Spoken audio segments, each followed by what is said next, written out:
Selamat pagi anak-anak, jumpa lagi pada pembelajaran kita hari ini di tema 3, subtema 2, pembelajaran yang keempat.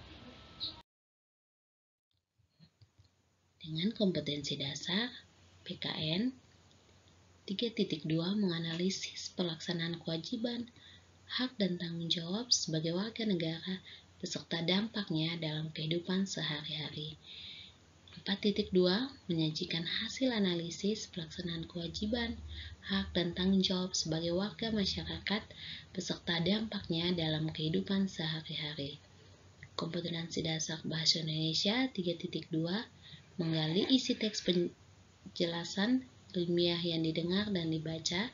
4.2 menyajikan hasil penggalian informasi dari teks penjelasan ilmiah secara lisan, tulisan, dan visual dengan menggunakan kosakata baku dan kalimat efektif. Nah, tujuan pembelajaran kita adalah yang pertama, siswa mampu mengidentifikasi contoh pelaksanaan kewajiban dalam kehidupan sehari-hari dengan terperinci. Yang kedua, siswa mampu menjelaskan dampak dari pelaksanaan dan tidak melaksanakan tanggung jawab terhadap kewajiban dengan terperinci. Yang ketiga, siswa mampu mengidentifikasi kalimat efektif dari teks tentang penemuan dan manfaatnya dengan benar. Dan yang keempat, siswa mampu menulis informasi penting dari teks eksplanasi yang dibaca tentang penemuan dan manfaatnya dengan menggunakan kalimat efektif dengan benar. Pada pertemuan sebelumnya, kita sudah belajar tentang penemu jam. Salah satu manfaat dari penemuan jam adalah membantu kita disiplin terhadap waktu. Bagaimana dengan kamu? Apakah kamu sudah disiplin waktu?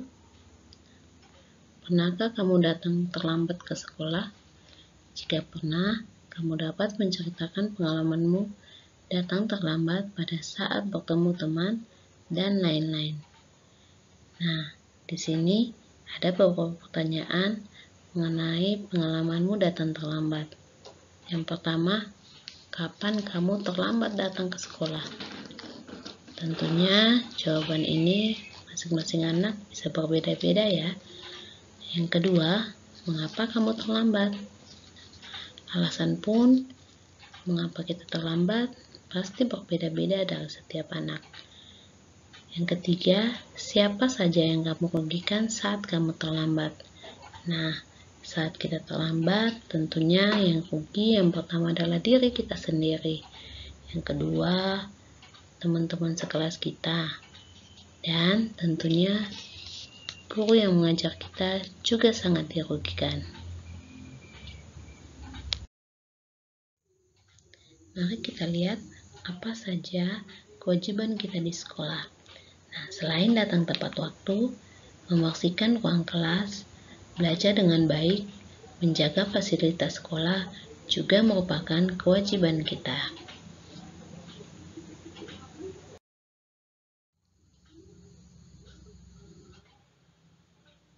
Kewajiban kita di rumah antara lain wajib menghormati orang tua. Sebagai anak, kewajiban utama yang harus dilakukan adalah menghormati orang tua. Yang kedua adalah wajib menjaga kebersihan rumah. Yang ketiga, wajib membantu orang tua. Dan yang keempat, wajib mematuhi peraturan yang berlaku di rumah.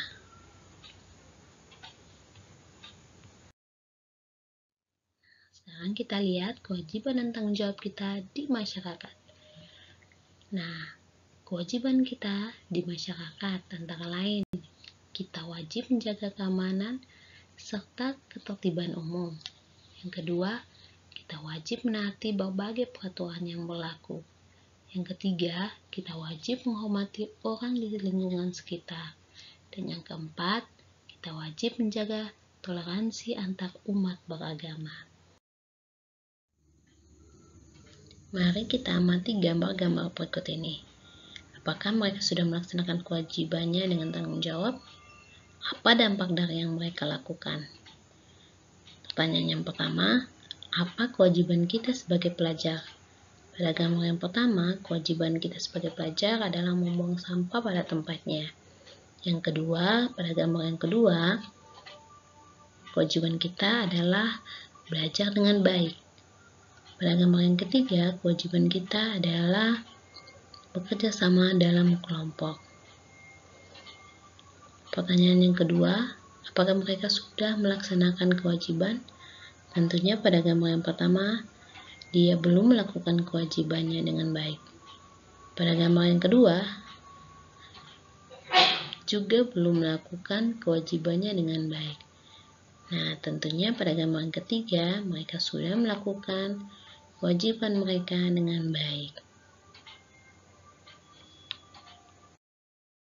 Lain sebagai pelajar dan dampak tidak melaksanakan kewajiban. Yang pertama, rajin belajar.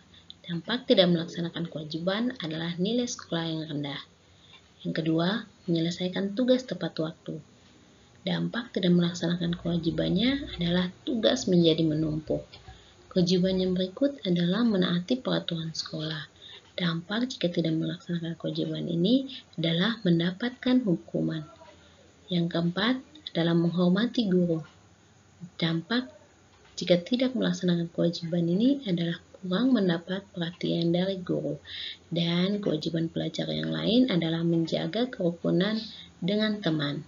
Nah, dampak tidak melaksanakan kewajiban ini adalah membuat suasana menjadi tidak nyaman.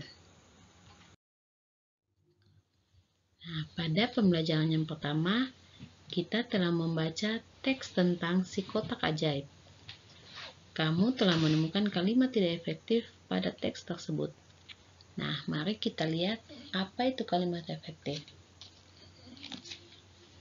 Kalimat efektif adalah kalimat yang mudah dipahami oleh orang lain dengan tepat. Kalimat yang dimaksud bisa dalam bentuk lisan maupun tulisan. Ciri-ciri kalimat efektif yang pertama adalah hemat. Tidak menulis kata yang bermakna sama. Contohnya, para tamu-tamu duduk di kursi. Perhatikan kata para. Apa makna dari kata para? Perhatikan kata tamu-tamu. Apa makna dari kata tamu-tamu? Kata para menunjukkan banyak, dan tamu-tamu juga menunjukkan tamu yang banyak. Kita dapat menghilangkan salah satunya.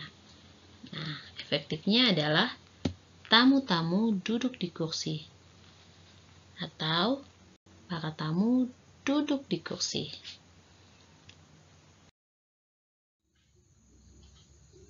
Sekarang ubahlah kalimat tidak efektif yang kamu temukan pada teks si kotak ajaib menjadi kalimat efektif. Dalam teks tersebut ada 3 kalimat tidak efektif. Yang pertama, penemu yang pada kesempatan itu untuk pertama kalinya. Efektifnya adalah penemu yang pertama kali. Kalimat yang kedua, di depan para bapak-bapak dan ibu-ibu.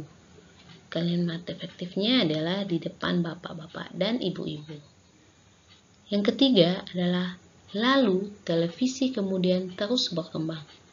Efektifnya adalah lalu televisi terus berkembang. Nah, demikian tadi pembahasan kita pada mata pelajaran tematik di kelas 6. Semoga video pembelajaran ini bermanfaat untuk kita semua. Sampai jumpa di video pembelajaran berikutnya.